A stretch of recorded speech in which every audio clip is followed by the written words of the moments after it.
집단적으로 집중력을 발휘하는 과정. 기억력을 향상시키거나 원하는 습관을 형성하는 능력은 전적으로 당신에게 달려있다. 당신은 마음의 감광판에 당신의 목표가 새겨질 때까지 그 목표에만 온 정신을 집중해야 한다. 이렇게 보면 집중력은 다름 아닌 정신을 얼마나 잘 통제하느냐에 달려있는 것이다. 익숙하지도 않고 생전 처음 보는 문구를 하나 읽은 후 눈을 감아보자. 당신은 그 문구들이 마치 직접 보고 있는 것처럼 떠오르는 것을 알 수 있을 것이다. 사실 당신은 그 문장을 보고 있는 것이다. 다만 그 대상이 종이가 아니라 당신의 마음속에 있는 감광판에서 읽는다는 것이 다를 뿐이다. 이 실험을 해보면 아마 처음에는 성공하지 못할 것이다. 이는 당신이 그 문장에 집중을 하지 않았기 때문이다. 그러나 이 과정을 여러 번 반복해 보다 보면 성공하게 될 것이다. 예를 들어 시를 암기하고자 한다면 그 문장들을 주의 깊게 살펴보고 눈을 감은 상태에서도 당신의 암시 속에서 그 글들을 읽을 수 있을 때까지 연습을 하면 금방 암기할 수 있다. 주의력을 통제한다는 주제는 아주 중요해서 독자들이 가볍게 여기고 넘어가지 않도록 여러 번 강조하고자 하는 충동을 느낀다.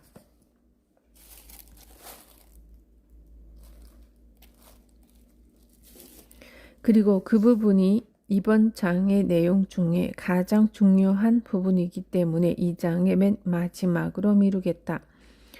수정이나 유리구슬을 가지고 운명을 예언하는 점쟁이들이 놀라운 결과를 보이는 것은 전적으로 하나의 주제에 대해 그들의 집중력을 한 곳으로 모을 수 있는 능력을 가졌기 때문에 가능한 것이다. 그러므로 수정 구슬점은 단지 정신 집중 현상에 지나지 않는 것이다. 주의력을 집중하는 과정을 통해서 주위에 떠돌아다니는 에테르의 진동 속도의 주파수를 맞추면 헤아릴 수 없을 정도로 많은 이 세상의 모든 비밀들이 마치 하나의 책과 같이 기록되어 원할 때는 아무 때나 읽을 수 있게 된다. 이 얼마나 생각해 볼 만한 가치가 있는 일인가. 나는 주의력을 집중함으로써 다른 사람의 마음속도 이해할 수 있게 된다는 사실을 믿고 또한 이를 증명할 충분한 증거도 가지고 있다. 그러나 이것이 내가 수년간의 연구를 통해 얻어낸 가설의 전부도 아니고 가장 중요한 부분도 아니다. 왜냐하면 인간은 다른 사람의 마음을 이해하는 것을 넘어서 한 걸음 더 나아가 모든 지식이 담겨 있는 광범위한 정신세계에 채널을 맞추어 그 지식을 활용할 수 있기 때문이다. 전통적인 지식에 심취되어 있는 사람들의 입장에서 봤을 때 이 말이 비합리적인 것처럼 들릴 수 있으나 이 주제에 대해서 심도 있는 이해를 하는 사람들의 입장에서는 이 가설들이 충분한 가능성이 있는 것이다. 이 가설들의 검증은 각자의 직접 실험에 맡긴다. 실험 대상으로 가장 좋은 것으로는 자신이 가지고 있는 명확한 중점 목표만한 것이 없다. 자신의 중점 목표를 더 이상 보지 않아도 반복할 수 있을 정도로 암기한 다음 아래에 설명된 방법으로 하루에 적어도 2번 이상 자신의 정신을 그 목표에 집중해보자. 아무에게도 방해받지 않을 조용한 곳으로 가서 자신의 몸과 마음의 긴장을 완전히 풀어준다. 그 다음에 눈을 감고 손가락들을 귀에 대서 일반적인 음파나 빛의 파동으로부터 격리시킨다. 그 자세로 자기 삶의 최종 목표를 반복한다. 이와 동시에 자신의 상상력을 동원해 자신이 오직 그 목표에 대해서만 집중하고 있는 모습을 상상해보라. 만일 그 목표의 일부가 돈을 모으는 것이라면 아마도 대부분이 그렇겠지만 돈을 소유하고 있는 모습을 상상하라. 만일 그 목표의 일부가 집을 소유하는 것이라면 실제로 갖기를 원하는 집의 모습을 상상해보라. 만일 그 목표의 일부가 힘있고 영향력 있는 대중연설가라면 훌륭한 바이올리니스트가 연주할 때처럼 관중을 압도하는 모습을 상상해보라. 이제 이번 장의 종반에 가까워졌다. 다음의 두 가지 중 하나를 선택해야 할 시기가 된 것이다. 첫째, 특정 목표에 대해 원할 때마다 집중할 수 있는 능력을 향상시키는 연습을 하는 것인데, 이 능력을 갖게 되면 자신의 명확한 중점 목표는 반드시 실현될 수 있다고 믿어도 좋다. 둘째, 이 과정의 내용이 허튼 소리라고 생각하면서 냉소적인 미소를 지을 수가 있는데, 이는 바로 자신을 바보로 만드는 것이다. 자, 이제 선택을 하자. 이 책은 논쟁거리를 위해서만 쓴 것이 아니다. 자신이 원하는 대로 책의 내용을 부분적으로나 혹은 전체적으로 받아들일 수도 혹은 거부할 수도 있는 것이다. 그러므로 좋을 대로 선택하기 바란다. 그러나 이 시점에서 하고 싶은 말은 이 시대가 냉소주의나 의심이 많은 시대가 아니라는 것이다. 지금 우리는 하늘과 바다를 정복하고 우리의 목소리를 지구 반대편까지 단 몇 초 만에 전달할 수 있는 시대이다. 이런 시대는 분명히 의심이 많은 사람이나 불신이 깊은 사람들의 시대가 아닌 것은 확실하다. 인간은 석기시대, 철기시대, 그리고 강철시대를 거쳐왔으며 지금 내가 심각하게 착각하고 있는 것이 아니라면 이제 우리는 마인드 파워, 즉 정신력의 시대에 들어서고 있다. 이 시대는 엄청난 것들을 성취해가면서 이전의 모든 시대들을 능가하는 시대가 될 것이다. 그러므로 특정한 목표에 대해서 자신이 원하는 시간만큼 집중을 할 수 있는 능력을 배워라. 그렇게 되면 힘과 부족함으로 가는 숨겨진 길을 발견하게 될 것이다. 이것이 집중력이다. 이번 장의 내용을 통해서 우리는 두 사람 이상이 협조해서 형성하는 마스터마인드의 궁극적 목표가 집중력의 법칙을 개개인별로 수행할 때 더 효과적으로 적용하려는 것이라는 점을 알 수 있다. 마스터마인드라 불리는 이 법칙은 단지 하나의 명확한 목표에 대해 여러 사람들의 집단적으로 집중력을 발휘하는 과정이며, 이런 상호작용을 통한 상승 효과 덕분에 더 큰 힘을 얻을 수 있게 된다. 물고기는 내가 원한다고 먹이를 물지 않는다. 계속해서 노력하라. 먹이를 바꾸고 계속 기다려라. 계속해서 노력하라. 행운은 어느 한 곳에만 다가가는 것이 아니다. 당신이 부러워하는 사람은 오히려 당신이 하고 있는 일을 많이 부러워한다. 계속해서 노력하라.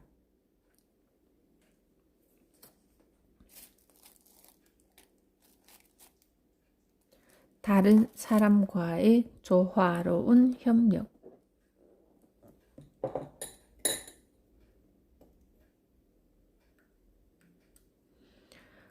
이 책의 전반에 걸쳐서 여러 번 설명했듯이 성공이라는 것은 다른 사람들과의 기술적이고 조화로운 협력에 달려 있다.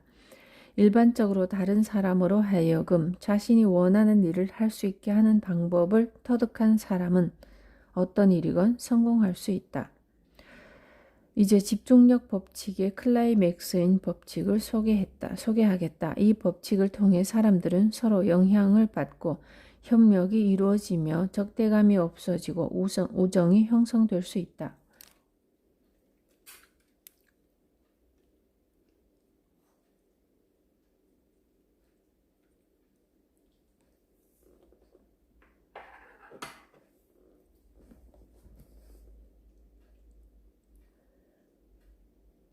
강요는 언뜻 보면 만족할 만한 결과를 얻을 수 있을 것처럼 보인다. 그러나 결코 오랜 기간 동안의 성공을 얻지는 못할 것이다. 세계대전은 무력을 통해 인간의 마음을 움직이려는 것이 얼마나 부질없는 일인지를 여실히 보여주는 예라 하겠다. 별도의 부가적인 설명이 없더라도 대부분의 사람들은 이 무력이라는 것이 지난 40여 년간 독일 철학의 기반이었다는 사실을 잘 알 것이다. 힘에 기반을 둔 독일 철학은 옳은 것처럼 보이려 노력했음에도 불구하고 전 세계적으로 심판대에 올랐고 결국에는 실패하고 말았다. 인간의 몸은 물질적인 힘에 따라 구속될 수 있겠지만 정신은 그렇지 않다. 신은 인간에게 자기 자신의 정신을 스스로 통제할 수 있는 권한을 주었고 이 권리를 행사하는 한 그 어떤 사람도 건전한 사고를 가진 사람의 마인드를 통제할 수는 없다. 그러나 대부분의 사람들이 이 권리를 행사하지 못하고 있다. 그들은 잘못된 교육체제 때문에 그들 정신에 잠재하는 엄청난 힘을 미처 발견하지 못한 채 세상을 헤쳐나가고 있는 것이다. 가끔씩 아주 우연하게도 자신의 진정한 힘을 발견하고 그것을 산업이나 그 외 분야에 사용하는 사람들을 볼 수 있다. 천재가 태어난 것이다. 인간의 정신은 어떻게 작동하는가? 인간의 정신은 지속적으로 성장하고 탐험을 하지만 그 어떤 시점에 이르면 정체된다. 이때 일상에서 벗어난 어떠한 자극이 없으면 그 장애물을 넘지 못하고 그 지점에서 멈추게 된다. 이 지점은 매우 낮을 수도 매우 높을 수도 있다. 자신의 마인드를 인위적으로 자극해서 장애물을 극복할 수 있도록 해줄 수 있는 방법을 터득한 사람은 그의 노력의 본질이 건설적이라면 명예와 부를 얻을 수 있을 것이다. 만약 이런 과정을 교육할 수 있는 사람은 역사적으로 인간에게 가장 좋은 축복을 줄 수 있는 사람이다. 물론 우리는 이런 일을 해줄 수 있는 자극제나 약물을 모른다. 또한 그런 것들은 일시적으로 장애를 극복할 수 있게 해주는 것 같지만 결국에는 당신을 무너뜨리게 된다. 그러나 우리는 순전히 정신적인 자극제는 알고 있다. 이 자극제는 마스터 마인드가 형성되는 기본 요소들인 강한 흥미, 욕구, 열정, 사랑 등이다. 이런 발견을 한 사람이라면 범죄를 해결하는 데 많은 도움을 준다. 다른 사람의 정신세계에 영향을 미치는 방법을 배운 사람은 그들에게 거의 모든 것을 할 수 있다. 정신은 커다란 땅으로 비유된다. 이 땅은 매우 비옥해서 씨만 뿌리면 많이 수확할 수 있다. 문제는 가장 적당한 씨앗을 고르는 일과 어떻게 씨앗을 뿌려야 뿌리를 잘 내리고 빨리 자랄 수 있는가이다. 우리는 우리의 마인드에 매일 매시 매초마다 씨앗을 뿌리고 있다. 그러나 이 과정은 무의식적으로 이루어진다. 우리는 이 과정이 잘 설계된 계획에 따라 이루어지도록 하는 방법을 배워야 한다. 우리의 마인드에 뿌린 만큼 수확할 수 있기 때문이다. 여기에 예외란 없다. 역사를 살펴보면 법을 준수하고 평화를 사랑하고 건설적인 시민들이 방랑하면서 사악한 악당들로 변하는 경우를 많이 찾아볼 수 있다. 반면 비천한 범죄자형의 사람들이 건설적이고 법을 준수하는 시민으로 변하는 모습도 많이 볼 수 있다. 이 모든 경우에 사람이 변해가는 것은 그의 정신의 변화가 일어나기 때문이다. 그들은 어떤 이유에서인지 자신이 열망하는 것을 마음속에 그리면서 그것을 현실화하게 되는 것이다. 사실 자신이 열망하는 환경이나 여건들에 대한 그림이 그려지고 그것에 마음을 집중하고 강한 욕구가 있다면 그런 그림을 정신적, 물리적 현실로 바꾸는 것은 지극히 단순한 일이다. 심리학자들은 인간의 심리 흐름에 관한 많은 내용들을 연구해 왔는데 세계대전을 통해서 그들의 연주를 뒷받침해주는 놀라운 인간의 성향들이 나타났다. 다음에 소개되는 젊은 사나기는 품성이 거칠고 난폭하고 교육도 제대로 받지 못했는데 그의 이야기가 이런 대표적인 사례에 해당한다. 실패하는 데는 12가지 좋은 이유가 있다. 첫 번째 것은 자신이 대가를 받는 것 이상을 하지 않으려는 것이고 그런 사람들은 거울 앞에 서면 나머지 11가지를 볼 수 있을 것이다. 엘빈 요크 이야기. 자신의 신앙 수호를 위해 싸웠던 위대한 전쟁 이야기. 테네시주의 문맹자 다람쥐 사냥꾼 엘빈 요크에게 글 조지 딕슨.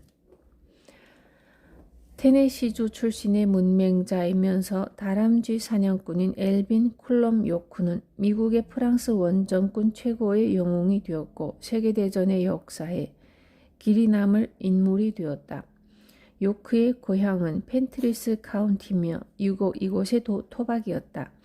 그는 그곳에서 태어나 테네시 숲의 건장한 산지인들 사이에서 자랐다.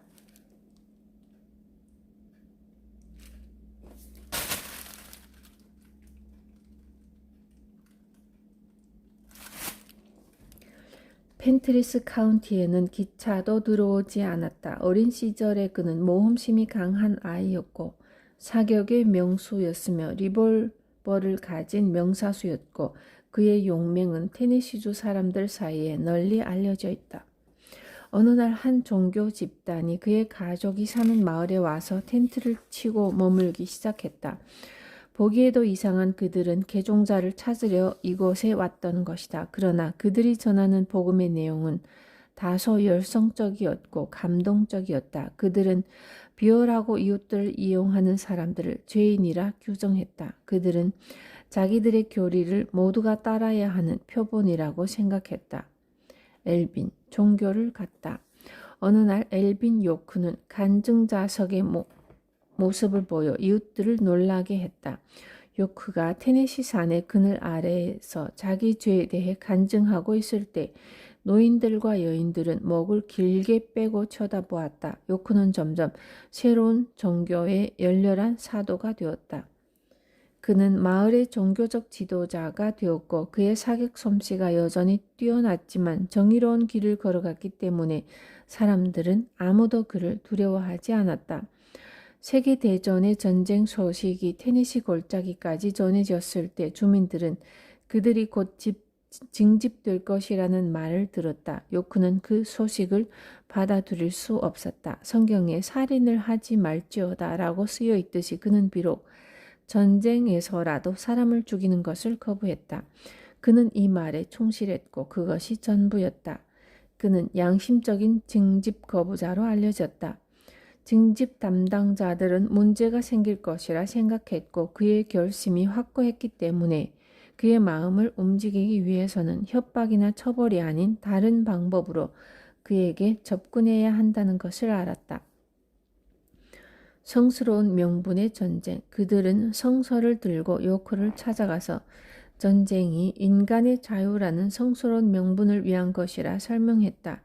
그들은 자신들도 세상을 자유롭게 하기 위해 죄 없는 여자와 아이들을 폭력으로부터 구원하고 가난하고 억압받은 자들이 더 살기 좋은 세상을 만들고 기독교의 이상을 추구할 수 있는 자유로운 세상을 건설하고자 하는 신성함 때문에 전쟁에 참가하게 되었다고 설득했다.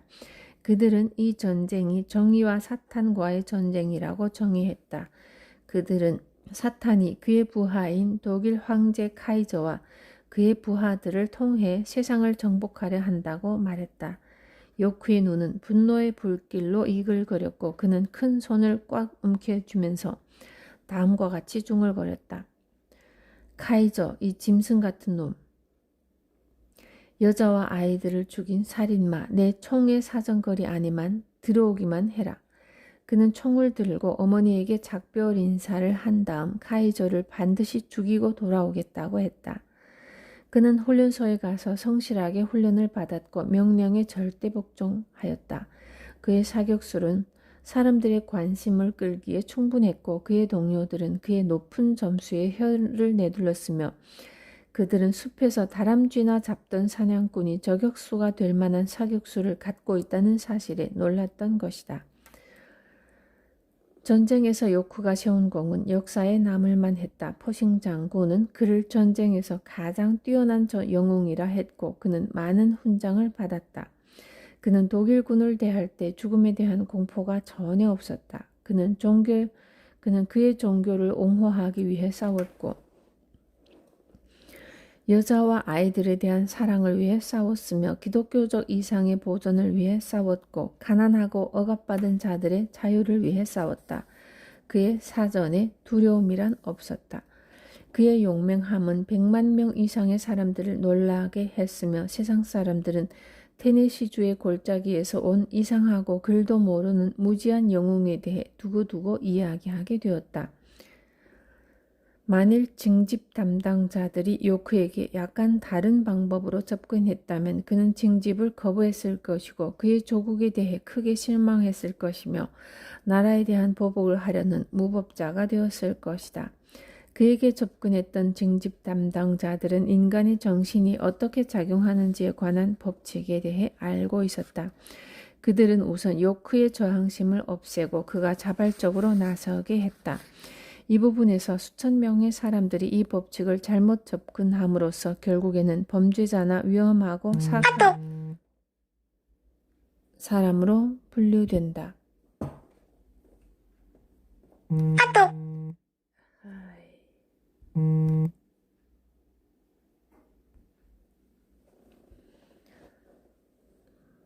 만일 적절한 제안을 통해서 이 사람들이 납득을 했더라도 그들도 요크와 마찬가지로 매우 효율적으로 활용될 수 있었을 것이며 매우 유용하고 생산적인 인적 자원이 될 수도 있었다. 자신이 추구하는 것을 이룰 수 있게 자신의 마인드를 움직이고 싶다면 다음과 같은 사실을 상기하라. 당신을 화나게 하고 당신으로 하여금 증오, 혐오, 냉소 등의 감정을 일으키게 하는 모든 것은 당신에게 파괴적인 영향만을 줄 뿐 결코 당신에게 좋지 않다는 점이다. 자신의 마인드가 분노나 두려움으로 동요하지 않도록 자신을 컨트롤하는 방법을 배우지 않는다면 자신의 마인드로부터 건설적인 행동이 나오는 것을 기대하지 말라.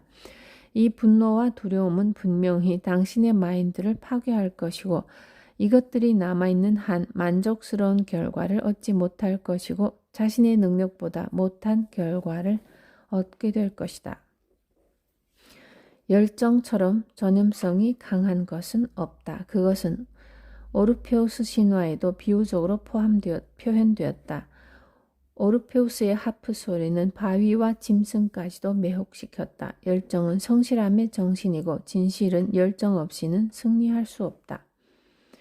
군중들이 집단 심리로 가는 과정.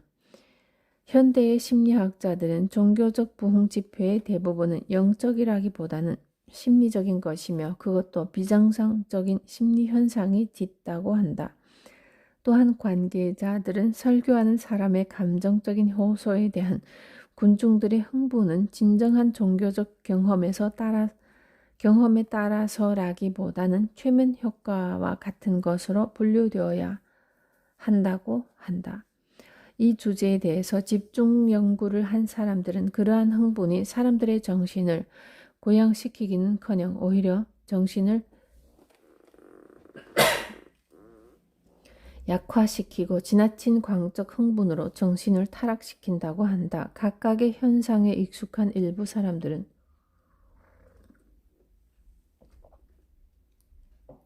종교적 부흥 집회가 최면을 이용한 오락과 함께 정신적 도취 및 히스테리성 과다 현상으로 분류한다.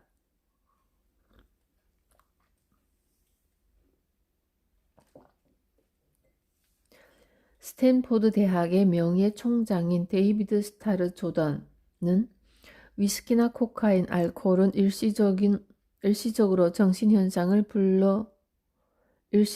정신이상 현상을 불러온다. 종교적 부흥 집회의 경우도 마찬가지다 라고 말했다. 유명한 심리학자이면서 하버드 대학의 교수였던 고 윌리엄 제임스 교수는 종교적 부흥 집회는 술에 취한 것보다 더 사회에 위험하다라고 언급했다.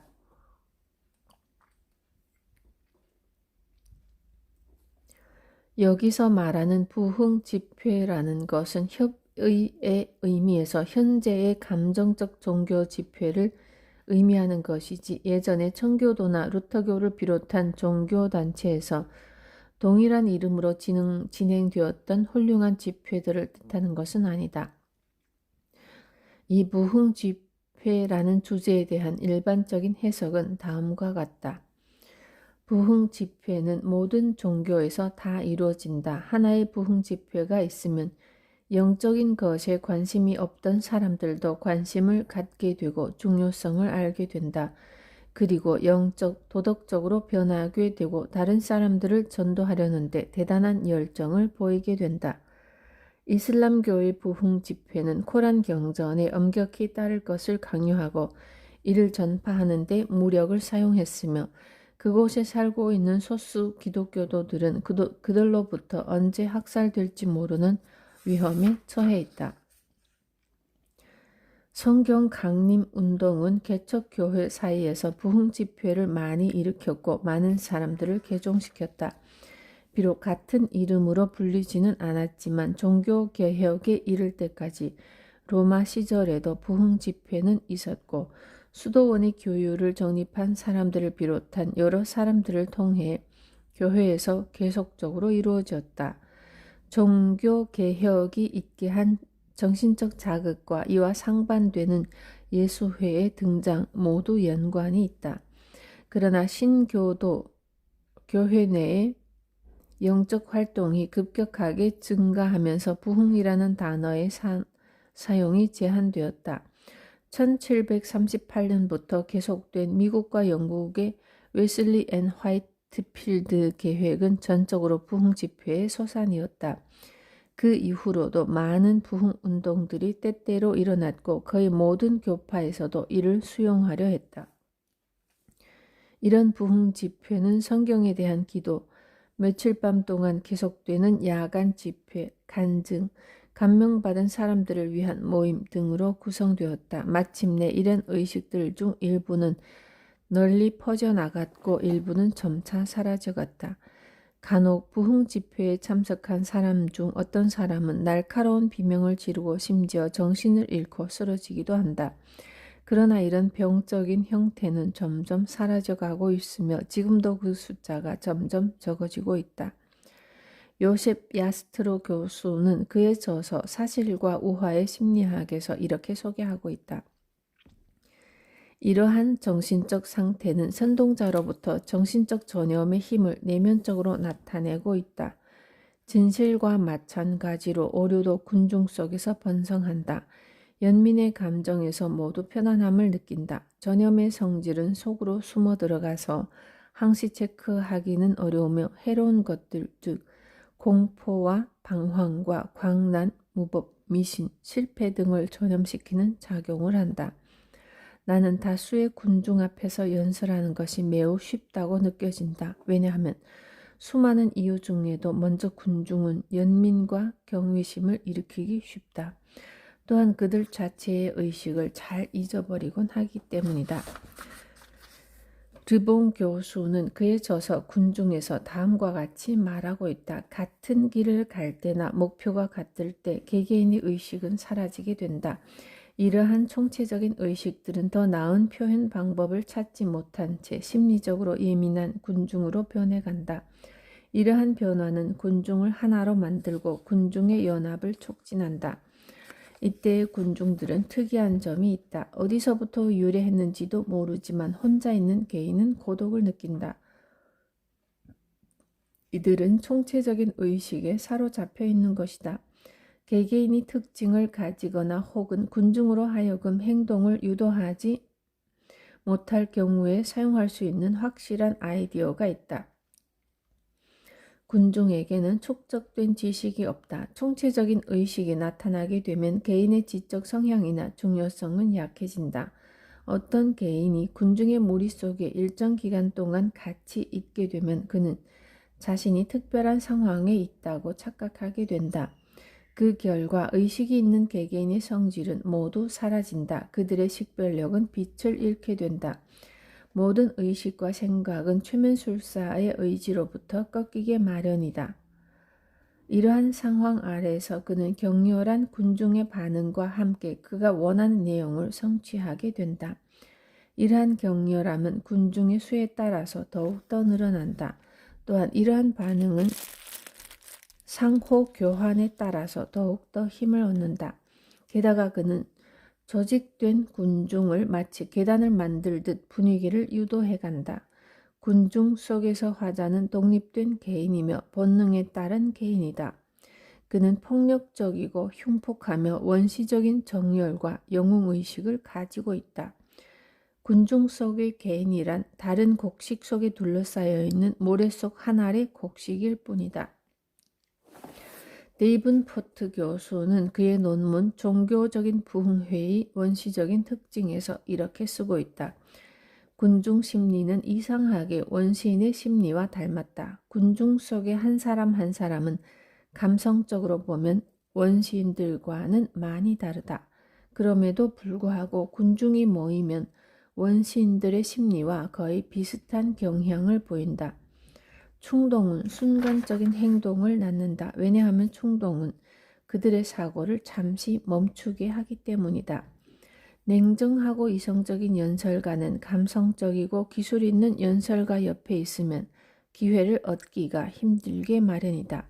연설을 듣는 군중들은 이미지를 통해 생각하기 때문에 연설도 그가 받아들일 수 있는 형태로 이루어져야 한다. 군중들의 상상력에 따라 극도의 효과를 보게 된다. 군중은 이성보다 감성으로서 뭉치게 된다. 감성은 군중 간의 자연스러운 연결고리가 된다. 수천 군중들의 감성은 개개인의 감성이 더해지면서 생겨나고 존재하게 된다. 군중들의 이러한 집중력은 주변 상황이나 연설가의 아이디어에 따라서 좌우된다. 무리 속의 개인들의 행동은 그들의 감성으로부터 좌우된다. 연설가는 자신의 감성을 극대화함으로써 군중들의 감성도 극대화시킨다. 원시적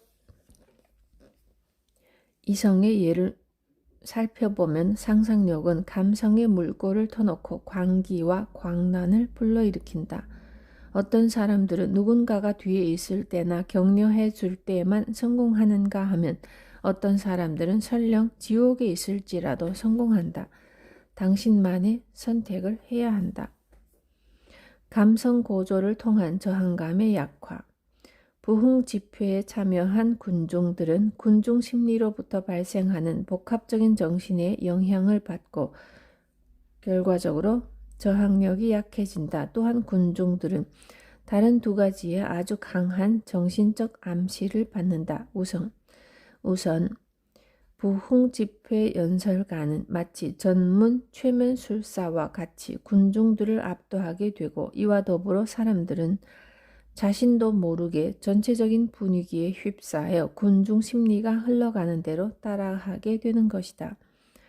덕하임의 심리 연구 결과를 보면 개개인의 사람들은 그의 주변에 있는 군중에 의해 두려움을 느끼게 된다고 한다. 그리고 소수의 군중에 따른 군중 심리에 자신이 흔들리게 되는 경험을 하게 된다.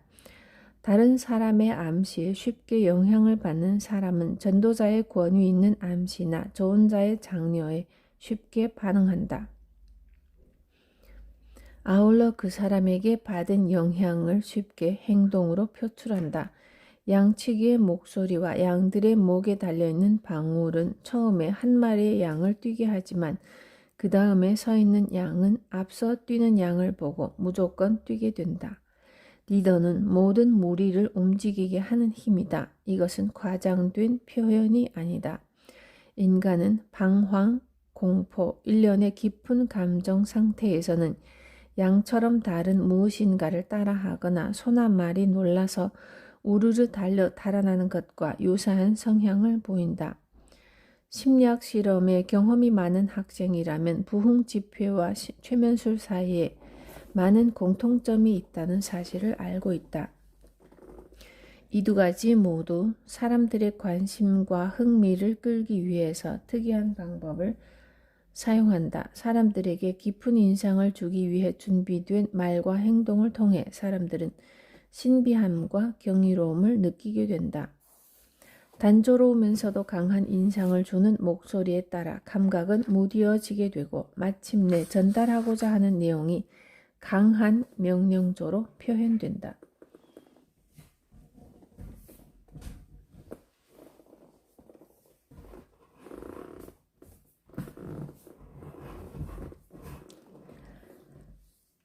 사람들은 이 최종적 암시를 받기 전에 이미 작은 암시들을 받게 된다. 예를 들어 최면술사의 경우 일어나라 혹은 여기를 보아라 등의 작은 암시를 주고 부흥집회의 경우 그렇게 생각하시는 분들은 일어나 주세요.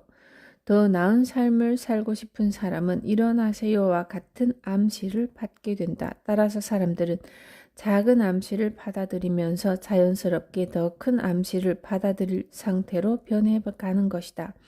그리고 이쪽으로 오세요, 바로 여기로 오세요와 같은 최종 암시를 받게 되면 사람들은 서둘러 앞으로 뛰어나가게 된다. 마음만 먹는다면 뛰어난 부흥집회 연설가들은 놀라운 최면술사가 되고 최면술사도 뛰어난 부흥집회 연설가가 될 수 있다. 부흥집회에서 암시를 건다는 것은 군중들로 하여금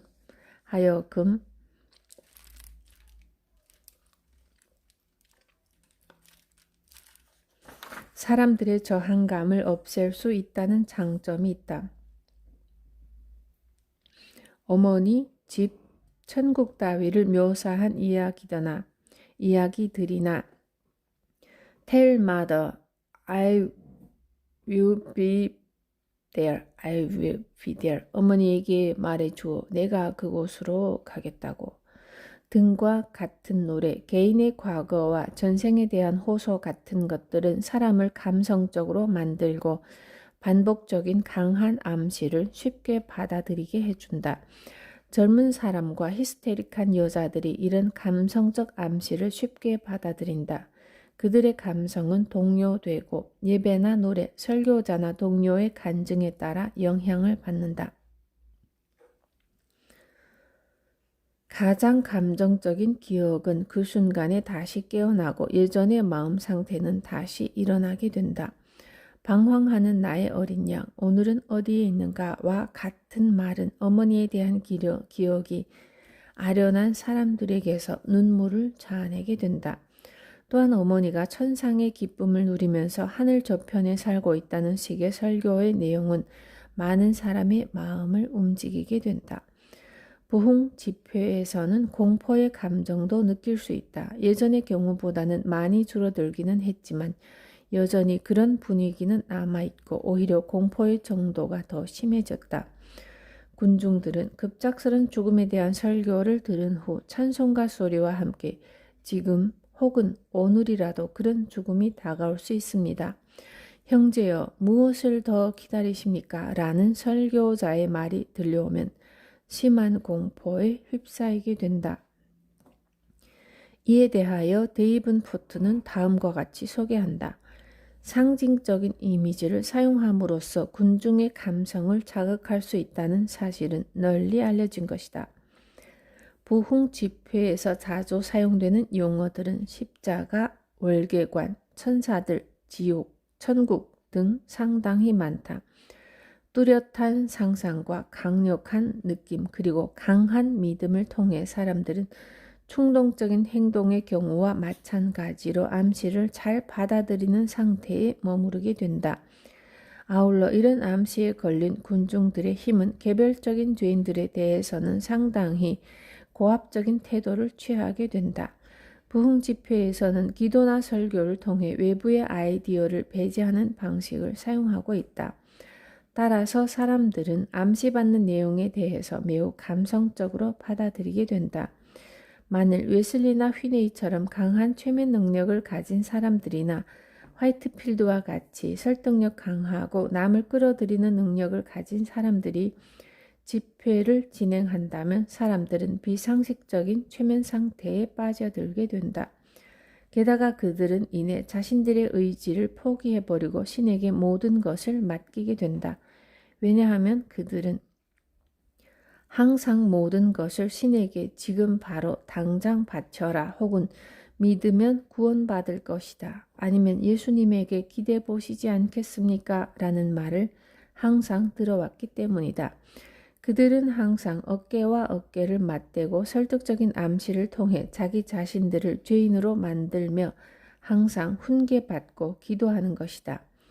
부흥 집회에서 사용하는 방법을 좋아하면서도 그 방법 중 정신적 암시가 가장 중요한 부분을 차지한다는 사실을 인지하고 있는 사람들도 앞에서 논의된 반대 이론은 수용하지 않고 있다. 그 이유는 정신적 암시가 좋은 목적으로 쓰일 수도 있고 나쁜 목적으로도 쓰일 수 있는 것과 마찬가지로 여기에 명시된 부정적인 측면들이 부흥집회에서 사용하는 방법에 대해서는 유효하지 못하다고 생각하기 때문이다. 이들은 암시라는 것이 선한 목적으로 사용되는 경우에는 악을 상대하는 무기와 같은 역할을 한다고 주장한다. 그러나 이러한 주장은 그 효과와 결과를 생각해 볼 때 불완전하다. 우선 이것은 부흥 집회를 통해 감성적이고 히스테릭한 정신 상태를 증명하려는 것처럼 보인다. 이것은 가짜이면서 진짜처럼 행세하려고 한다. 마치 힘과 생기를 주는 영적인 태양 옆에 있는 사악하고 음험한 달과 같이 말이다.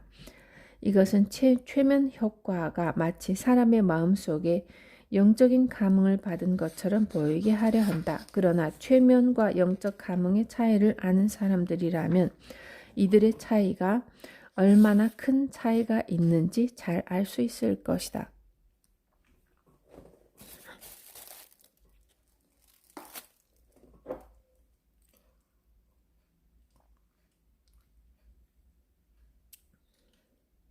당신은 나는 이 직업 돈 안 받으면 안 해 라고 말하는 사람과 경쟁하는 것을 두려워 말라. 그는 절대로 당신의 경쟁자가 아니지만 일이 끝난 후에도 계속 일하고 기대 이상으로 더 많은 일을 하는 사람은 항상 경계하라. 그는 당신에게 도전하고 당신의 위에 설 수도 있다. 집중의 법칙, 마스터마인드의 법칙. 근대 종교 사상의 흐름을 보여주는 안내서로 종교와 기적이 꼽히는데 이는 보스턴의 뉴 올드 사우스 교회의 조지 고든 목사의 책이다. 본문 내용 중에 다음과 같은 부분이 있다. 이러한 신앙 부흥 운동은 그 조직, 사람의 소망을 충족시키려 노력하는 스텝들, 광고 시스템과 함께 주변의 비평을 배제하고 감성에 호소하며 우아함이나 영광과는 직접적인 연관이 없는 방법들을 사용했는데 이는 전혀 적절한 것이 아니었다. 세상 사람들이 바라는 것은 비전, 열정, 순수와 히브리어의 예언가가 말한 진실성이다. 세상 사람들은 기독교 사도의 장엄함과 정신적 에너지를 기다린다. 세상은 예수와 같은 위대한 마인드를 가진 존재를 기다리고 있다. 물론 부흥 집회를 통해 감성적인 환희를 느끼고 그 이후에도 영적으로 충만한 삶을 사는 사람들의 예가 많기는 하지만 아직까지 부흥 집회는 사람들에게 순간적인 효과만을 줄 뿐이고 집회를 하는 동안 받은 스트레스로 종교에 대해 무관심하게 되거나 심하게는 종교에 대한 반감을 갖게 되는 경우가 더 많다. 그리고 그러한 반감은 초기의 감정과 거의 동일하다. 데이븐 포트는 다음과 같이 말했다. 공포로부터 오는 충격이나 후회에 대해 고민할 시기가 아니다. 그렇게 잘못 인도된 종교적인 광신으로부터 오는 결과는 특히 여성들에게 불건전함과 히스테리, 어둠의 의심과 같은 성향을 만들어내기 쉽다. 비정상적인 종교적 격앙과 지나친 성격 본능의 자극 사이에 존재하는 밀접한 관계에는 여러 요인들이 있다. 성적 본능에 대한 주제는 이미 모든 사람들이 잘 알고 있기 때문에 따로 언급하지는 않겠다. 하지만 데이븐 포트는 이 주제의 목적에 도움이 될 만한 힌트를 다음과 같이 주었다. 사춘기 때는 거의 같은 시기에 성적으로나 정신적 활동이 활발하게 성장한다. 물론 성적인 활동과 정신적 활동에 관한 인과관계의 증거는 없다. 그러나 두 활동이 다른 방향으로 갈라지는 물리적 성장 시점에 밀접하게 관련되어 있고 한 활동의 극단적인 흥분 상태가 다른 활동에 영향을 준다는 것이 사실로 나타났다. 이 문장을 명심하고 이해하라. 과거에 선한 인품을 가진 환자가 부흥 집회에 가서는 날뛰듯이 흥분하는 현상을 쉽게 이해할 수 있다. 우리 조상들이 악마의 영향이라 생각하던 현상이 나타나기는 했지만 이 현상은 오직 정신적, 생리학적 면에만 적용된다. 그렇다면 권위자들은 새로운 부흥, 즉 미래에 대한 부흥과 현실 부흥에 대해 어떤 의견을 가지고 있을까? 데이븐포트 교수야말로 비평가라는 직업에 아주 어울리는 사람이니 이 사람이 비평가를 대표하는 입장에 있다고 하자 그는 다음과 같이 말했다. 부흥 집회가 개개인의 이성을 억누르고 의지를 짓밟는 아주 어리석고 강압적인 수단이라고 보는 것은 잘못되었다고 생각한다.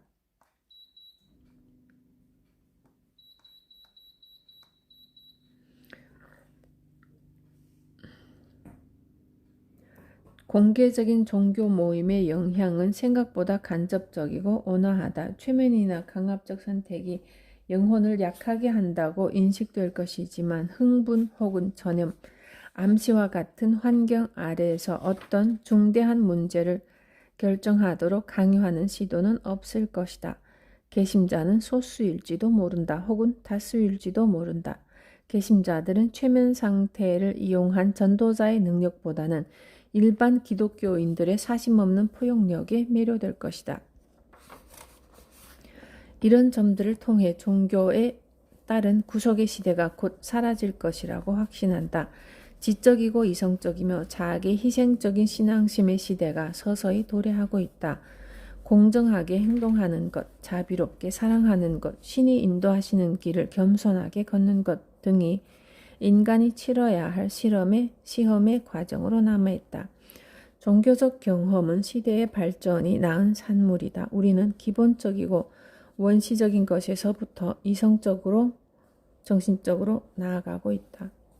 그리고 영혼의 자녀인 바울을 믿는 것은 더 이상 금기시된 잠재의식의 표현이 아니라 이성적 사랑, 기쁨, 평화, 인내, 인정, 친절, 신뢰 등에 대한 자신을 제어하는 한 방식이다. 집중력의 법칙이란 마스터마인드로 설명된 원리를 충실하게 공부하려는 모든 사람들이 현명하게 적용해야 하는 중요한 원리 중 하나이다. 지금까지 살펴본 세계적인 권위자들의 견해가 집중의 법칙을 더 잘 이해할 수 있게 해준다. 이 견해들은 종종 군중의 마음을 모아 뜻을 함께 하기를 바라는 사람들이 인용하기도 한다. 독자들은 이제 협력의 법칙을 연구할 준비가 되었다. 성공의 철학에 연구되는 법칙들을 공부하는데 다음 장의 내용인 협력은 다른 법칙들을 활용할 수 있도록 도와주는 중요한 내용이다. 여러분과 의견이 다른 사람들에게도 관대할 때까지 자신이 과소평가하는 사람에게도 상냥하게 말하는 습관을 가질 때까지 타인의 단점보다는 장점을 먼저 찾으려는 습관을 들일 때까지 여러분은 결코 성공한 것이 아니다.